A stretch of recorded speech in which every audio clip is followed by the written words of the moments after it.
There are children who live right within their father's house, sharing the same table and sleeping under the same roof, yet their hearts have long been shuttered.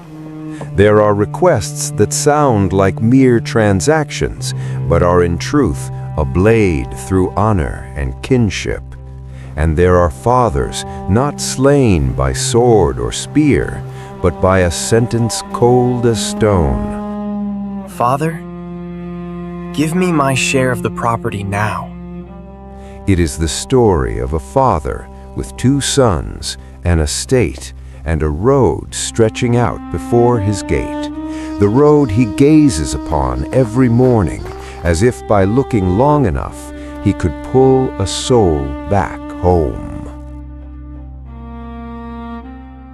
That father had 2 sons.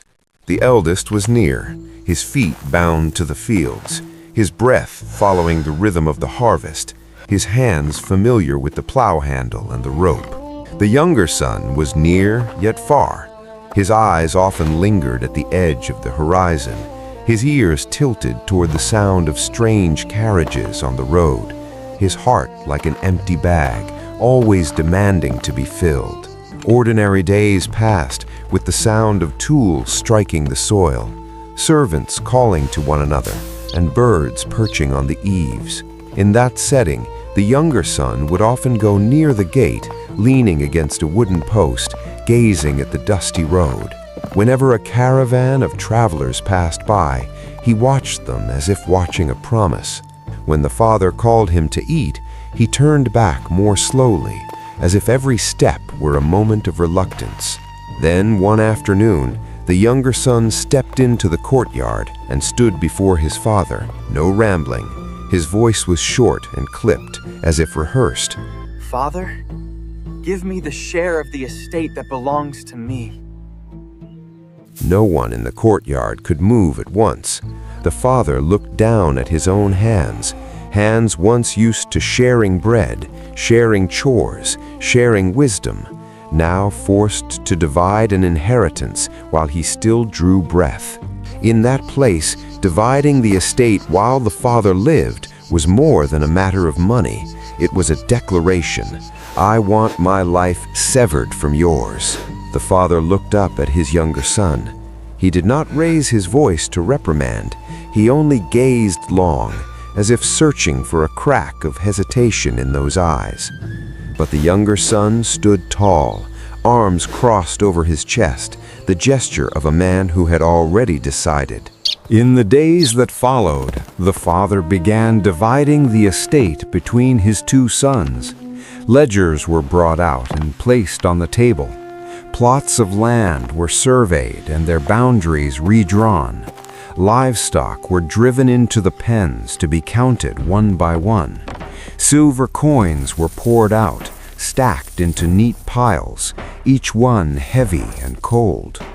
The father sat down to do it himself. He read every line, signed his name, pressed his seal, and handed over the portions. He did not call for a steward to do it in his stead. He wanted to hand over those shares with his own hands, for he understood that each stroke of the pen was a piece of his life he was cutting away for his children. He did this so his son would see clearly the price of his request, and so the entire household would know he did not shirk his duty as a father. On the day of departure, the younger son gathered everything that could be converted into wealth and tied it into a cloth bundle. The knots were fastened quickly. He did not linger at the dining table. He walked out the gate while the sun was still low. Road dust clung to the hem of his new robe at the very first steps. The father stood there alone. He did not stop him. He only watched until the son's figure vanished completely. The younger son left for a far country. From that day on, he slept without hearing his father's footsteps in the courtyard. He ate without meeting his father's gaze across the table. He moved about with the bundle of money in his hand as if it were his only support. At home, there was one person missing at every meal. The empty space at the table remained day after day. The eldest son still went to the fields, still worked, and still returned on time. But small things began to change. He set down his bowl and chopsticks with a heavier hand. He pulled his chair closer to the table, occupying more space. When a servant accidentally mentioned his brother's name, he turned instantly, his voice sharp, silencing the house. The father was different. Every morning he went to the gate. He went alone. He stood leaning toward the road, hand shading his eyes, searching from one hillside to the next. Then he turned back into the house, continuing his work as usual. As evening fell, he went out again. He stood until his shadow stretched long before the gate. Without a word, the whole household saw this habit repeat, as steady as a required task. And so the knot tightened. One son took the estate and left. One son stayed but closed his heart in small ways. And a father who had just given away his portion, yet began a wait with no end in sight. The far country had everything to make one forget quickly. The streets were crowded with people. Laughter rang out loud. When pockets were full, many doors swung wide. The younger son entered that place with his heavy cloth bundle. He rented lodgings, bought furnishings, and paid without counting. Silver left his hand by the handful. With every handful that fell, a chorus of voices arose. Friend, brother, generous one. Feast followed feast. The platters were always full. Wine flowed constantly. At night he moved through the crowds, his hand touching cups, touching the shoulders of strangers, touching items bought in haste. Those who never knew his name before began to call it out quickly, for that name was now tied to meals, music, and payment. But the silver bundle did not refill itself. One day he sat down, opened the cloth, and poured the silver onto the table to count. He flipped the bundle, smoothing every fold, searching as if a single coin might still be snagged in a corner. The piles of silver had grown thin. He began to sell the things he had once bought in haste. There were days he stood before one of his possessions, gazing at it for a long time, letting out a sigh, then carrying it away to trade for a few coins to stretch out one more night. Then a famine arose in that land. The city turned its face. Market stalls grew sparse. Bread became something people hid beneath their cloaks. Those who once sat at the same table began to place their hands over their own pockets when they saw him approach. The younger son sought out an acquaintance, stepped over the threshold, and spoke a plea. He stopped when he saw the other man's gaze sweep from his face down to his clothes. The door pulled shut. The lock clicked. He knocked on other doors. At some houses, the sound of knocking brought total silence. Others opened only a crack, took one look, and slammed shut. The road remained crowded, but a void opened up around him. The cries of friend that once rang out were heard no more. The first night he slept on the street. His back met the cold stone. He curled his body, pulling his clothes tight, but the wind still snaked through the thin fabric. In the darkness, the growl of his stomach was louder than the footsteps of passers-by. He lay still, eyes wide, staring into the black void before him. Not until the sky paled did he sit up, pressing his hands against the ground to stand. In the morning, he dragged himself to where people gathered for work. He stood amidst the unemployed. Everyone pushed forward. Everyone raised their hands, shouting the trades they knew. He raised his hand too. Someone brushed his hand down. Someone looked past his face and turned away as if he were invisible. He remained there, hand raised, until a man of that country passed by, stopped, looked him over from head to toe, and pointed straight at him. The man did not ask his name, he only signaled for him to follow. He followed in silence. They walked through narrow alleys down to the lowlands. The air there was damp and heavy with a stench. The foul smell arrived long before the fence came into view. At the house, the master led him to the far side, pointed at a pigsty, and said curtly, "Go out there. Feed the pigs." The younger son stood still for a beat. He looked at the black mud beneath his feet, at the pigs crowding behind the fence. Then he nodded and stepped down. Mud clung to his feet at the very first step. The thick sound of grunting filled the air. Flies swarmed his face and hands. The master turned and walked away as if the transaction were complete. From then on, every day was the same. He poured feed into the troughs. He herded the pigs away from the deep mud. He cleared the dung and shoveled the mire away. His hands were stained all day long. His clothes dried and then soaked again, the smell never leaving him. Some days the master never came. Other days he appeared only once, tossed a bag of carob pods to the ground, said a few words and left. Feed them well. He did not ask where the boy slept. He did not ask how he ate. The younger son looked at that food, the dry, hard carob pods he had only seen fed to animals before. Now he stood by the trough, watching the pigs jostle for their share.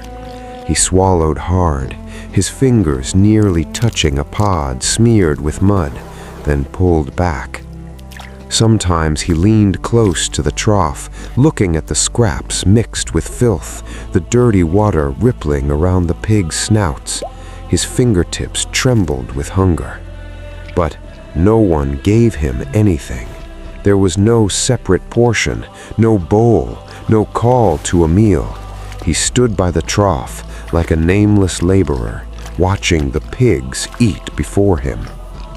From then on, he spoke less and less, not because he was guarded, but because there was no one around to listen. At night, he lay beside the pen, hearing the pigs stir in the dark. The sky above was full of stars, but there was no roof. The cold wind bit through his clothes. He rolled over, then sat up again, back against the fence, eyes looking out into the distance, seeing only the night. In his mind, images of his father's house rose clearly. The table, the footsteps of the servants, the scent of fresh bread. They returned in waves, clinging to him, refusing to let go. One night, before the sky had fully brightened, he sat up abruptly. His hands rested on his knees. He looked down at his hands, hands that once pried open bags of silver and counted every coin, now calloused and roughened. He sat still for a long time. Then he came to himself. He wrote no letter. There was no paper. He spoke to himself, each sentence like a testimony before a court. How many of my father's hired servants have bread enough to spare, but here I am, perishing with hunger. I will arise and go to my father, and I will say to him, Father, I have sinned against heaven and before you. I am no longer worthy to be called your son. Treat me as one of your hired servants. From that moment, there were no more detours. To stay was to continue fading away beside the pigsty. To go back was to walk toward the gate and face the gaze of the father he had wounded. He stepped out of the pen, never looking back. When the sun rose, he was already on the road. Dust clung to his feet. His tattered clothes brushed against the grass by the path. Along the way, he stopped to beg for water, for a scrap of bread. Some people stepped aside. Some looked and remained silent. Some tossed him a little something, as if to a common wayfarer. He gathered it up, ate in haste, then stepped once more toward his father's house. The day he saw his father's roof from afar, his pace slowed. He pulled down his tattered hem and smoothed the front of his tunic, as if trying to hide the stench that had clung to him for so long. His mouth whispered the prepared lines, each word spoken, then swallowed back. Father, I have sinned against heaven and before you. I am no longer worthy to be called your son. Treat me as one of your hired servants. Having said this, he bowed his head and walked toward the gate. But at the gate stood a man who had been there for many days. While the son was still a long way off, the father saw him, not when he reached the courtyard, but while he was still a staggering figure on the dusty road. The father did not wait. He ran. An elderly man running down a dusty road. His long robe snagged at his feet, yet he ran on. He did not stop to adjust it. The servants in the courtyard watched. Some froze. Some covered their mouths in shock. The father rushed forward, filled with compassion, threw his arms around his son's neck and kissed him. Road dust settled on the father's robe. The stench of the pigsty clung to his hands. He held on, gripping tightly, as if fearing that if he let go, the boy would vanish again. The younger son went rigid for a beat, then collapsed. He spoke the exact words he had rehearsed, his breath broken by exhaustion. Father, I have sinned against heaven and before you. Before he could finish, the father turned sharply and called out, his voice booming like a command through the house. Quick! Bring the best robe and put it on him, put a ring on his finger and sandals on his feet. Bring the fattened calf and prepare it for the feast. Let's have a feast and celebrate. For this son of mine was dead and is alive again. He was lost and is found. Everything happened at once. Servants ran, the robe was brought, the ring was slipped onto his finger, shoes were fitted onto cracked feet. In the courtyard the noise rose, knives clattered, the hearth glowed red, the scent of roasted meat drifted on the wind. The atmosphere of the house shifted entirely, from silence to vibrant bustle. The younger son stood in the courtyard like one waking from a long darkness. The father walked beside him, his hand still resting on the son's shoulder, never leaving, holding him in the house as one holds a person just brought back from the brink of loss. Meanwhile, out in the fields, the eldest son was still working. He did not yet know that a celebration had broken out within the house. As the sun dipped low, the eldest son returned from the fields. His clothes were soaked with sweat. Dust from the straw still clung to his hands and wrists. He walked along the familiar path with steady strides, his eyes fixed straight ahead, as they were every day. But before he could even reach the gate, his ears caught unfamiliar sounds. From within the courtyard came the echoes of flutes, the beat of tambourines, and the swell of laughter, rising together like a wave. He slowed his pace, then stopped entirely. He did not stop because of weariness. He stopped as if he had encountered an invisible barrier. He tilted his head, looking toward the house. Torchlight flickered against the walls. Shadows stretched and wavered as people rose and sat around the table. The scent of roasted meat drifted on the wind as far as the path, settling over the smell of earth and straw on his own body. The eldest son called for a servant. His voice was low and clipped. What is going on? The master has killed the fattened calf to welcome your brother back safely. The eldest son did not take another step, his jaw set firmly. His hands, which had been hanging loose at his sides, now tightened into fists. He stood just outside the entrance, looking into the courtyard. In the torchlight, he saw the fine robe on his brother's shoulders. The firelight glinted off the new ring. Laughter burst out around the feast table. He turned his face away. He stood outside in the darkness, letting the music and the scent of roasted meat wash over the gate, as if there were no place for him. The father was in the courtyard, amidst the clatter of dishes and the sound of laughter. But he looked around and realized there was another void. The eldest son was not at the feast. He left his seat and stepped outside. He crossed the threshold, approached the eldest son, and called, "My son, come and join the feast." The eldest son did not turn fully. He stood staring at the ground. The words came out sharp and fast. "All these years I have slaved for you. I never disobeyed your orders, yet you never gave me even a young goat so I could celebrate with my friends. But this son of yours, who has devoured your wealth with harlots, now that he returns, you kill the fatted calf for him."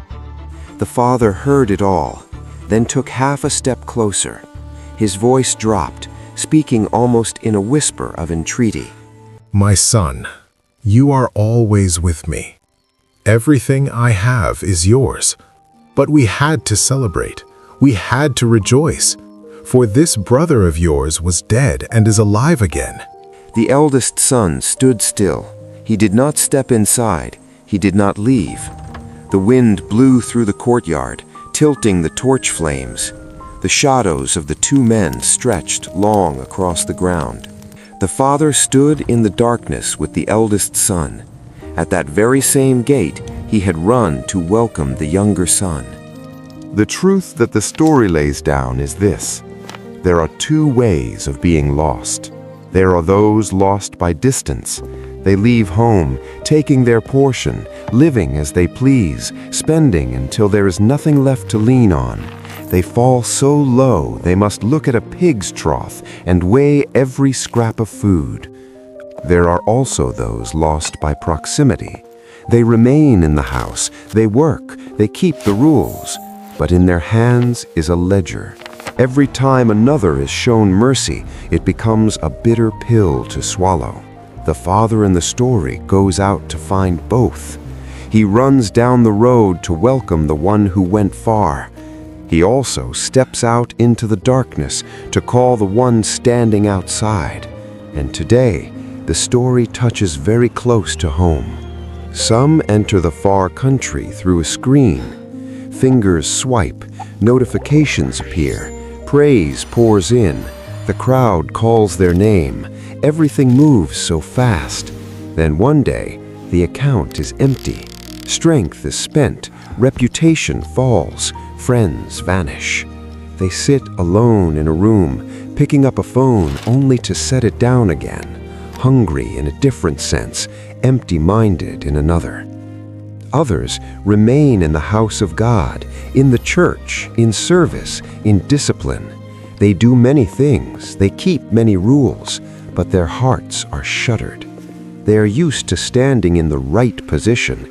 They are used to being recognized. When they see a failure being restored, they feel their own portion is being encroached upon. The story stops at the threshold to ask the listener directly, if you are the younger son, do you dare to arise and return? If you are the elder son, do you dare to step into the house and call out the word brother once again? The father stood at the gate. He ran, he embraced, he restored. He also stepped outside to call the one still standing in the shadows. The door remains open. The final step belongs to the children. Hi everyone, I'm Caleb. If you've ever been lost like I was, don't wait until you've lost everything to come back. Admitting you're wrong doesn't make you weak. It's the first step toward getting your life back on the right track.